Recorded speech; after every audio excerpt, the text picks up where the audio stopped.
Living in the 21st century can be really frustrating, can't it? Honestly, we might be living in the best time humanity has ever known. Never before have so many people had access to comfort, health, and a decent life. And yet, life is still hard. Just yesterday, more than 15,000 children lost their lives. Around 700 million people are struggling to survive in extreme poverty. Even wealthy countries are challenged by inequality and daily struggle. Society feels divided. We can't solve our problems. In fact, we keep creating new ones. And in the process, we're destroying our own world. So it's perfectly normal to sometimes feel like the future looks dark. We often feel powerless and alone in the face of despair. And yes, that hopelessness is a very real feeling for many people. We feel it too. But storytelling is something unique to us. As Terry Pratchett said, we are the storytelling apes. We make sense of the world, of ourselves, and of everything that happens through memories and stories. So without dismissing the darkness, I want to share a story that helps me make sense of living. A story that isn't scientific, but is deeply human. Whether you agree with it is up to you. Our story begins when the universe itself was born, about 14 billion years ago. Time and space emerged from a state of pure energy. The universe expanded, evolved, and became more complex. Energy turned into particles, and out of chaos came the laws of nature. Stars were born, burned, and spread that new complexity across space. In short, the universe kept growing, diversifying, and branching out. Then, on one planet where conditions were just right, life began. Cells divided, multiplied, survived, and evolved. That cycle went on for billions of years. Eventually, some life moved onto land, and Earth became the stage for complexity itself. Species appeared, vanished, and reappeared, each time a little stronger, more adaptable. And then humans emerged. Around 6 million years ago, hominins appeared.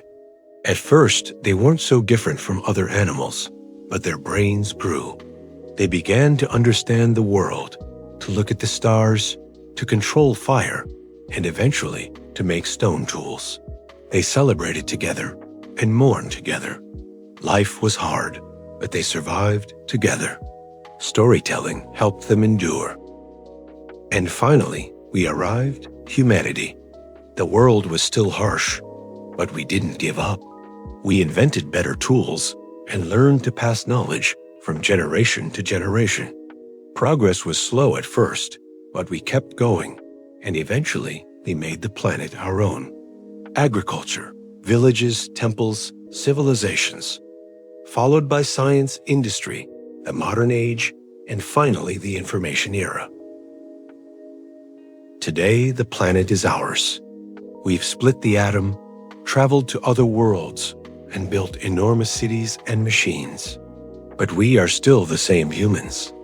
We still carry the instincts that helped us survive. We can be greedy, we chase resources, and we crave acceptance. We can be cruel to each other and to the world around us. That's our nature. The difference now is this: we have incredible power. And that power, if we become aware of it, could make the world a much better place. Yes, things remain complicated and painful. But this is also the most livable world humanity has ever known. And we can make it even better if we dare to tell a different story. One that asks, who are we and who could we become? People throughout history have often felt like they were living in the end times. And it can feel that way now. But we're probably not at the end of history. Humanity may continue for thousands, maybe even millions of years. A person living in 1925 would not believe the progress we've made in just 1 century. How much poverty we've reduced, how many diseases we've cured, how much free time we have, which luxuries are now ordinary, which technological wonders we take for granted, how few of us die in wars, and how many live in democracies. Today, Like our ancestors, we can still make breakthroughs. Maybe we are the start of something entirely new, the ancestors of generations yet to come.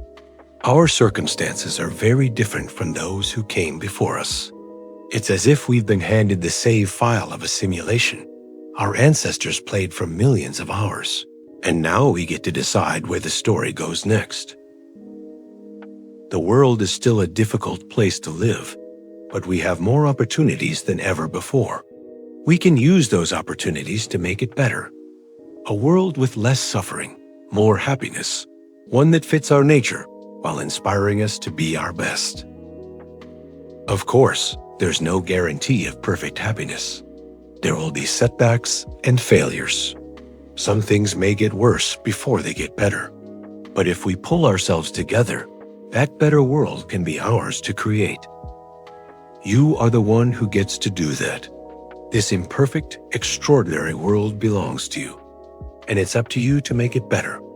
A world where we care more for nature, suffer less, and are inspired to become the best versions of ourselves.